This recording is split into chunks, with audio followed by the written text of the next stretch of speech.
On a l'impression que la terre battue, Roland Garros, c'est toujours un peu compliqué pour les Français. Qu'est-ce qui se passe en réalité? Il y a un blocage à chaque fois? Il y a des joueurs qui ont, voilà, Joe, Gaël Monfils, moi j'ai fait quart de finale, eux, ils ont fait demi. Le seul problème, c'est que chaque fois on tombe sur, il y a Nadal, Federer, Murray, Djokovic, tout simplement. Le seul problème, c'est eux, et c'est nous qui sommes pas certainement, qui sont moins forts qu'eux. À chaque fois, ils nous ont battus, donc c'est ça le gros souci, c'est chaque fois sur les grands matchs pour faire la différence. Ouais.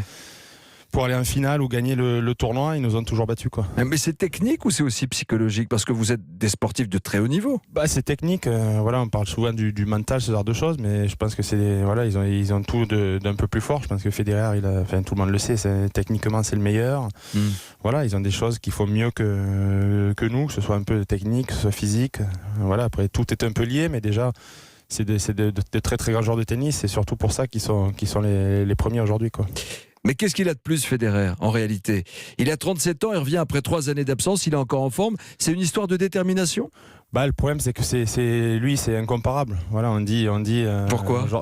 Federer, personne ne peut se comparer à lui. C'est certainement c'est le plus grand tennisman de l'histoire, un des plus grands sportifs. C'est sûr que c'est très très dur d'être à cet âge-là aussi fort. Donc non, c'est quelque chose d'incroyable. Donc même si aujourd'hui les joueurs jouent de plus en plus vieux, lui, ça reste une exception et c'est en tout cas un champion incroyable. Donc c'est sûr que c'est bien. Il est à part en fait. Oui, ça, il n'y a aucun doute par rapport à ça. Personne ne peut se comparer à lui. Raphaël Nadal qui revient en super forme au bon moment après une victoire à Rome. Pour vous qui le connaissez par cœur puisque vous jouez ensemble depuis l'enfance quasiment, il est bien parti pour un 12e Roland Garros? C'est vrai c'est largement le favori aujourd'hui. Je pense il y a un peu Djokovic derrière, mais pour moi c'est les deux favoris. C'est clair que il y a beaucoup de chances de les retrouver en finale cette année encore. C'est sûr que ça sera encore incroyable de faire un 12e Roland Garros. Déjà que 11, ça paraît irréel. Donc c'est sûr que 12, ça accentuera encore la légende. Mais c'est vrai qu'il est encore grandissime favori pour 2019, quoi.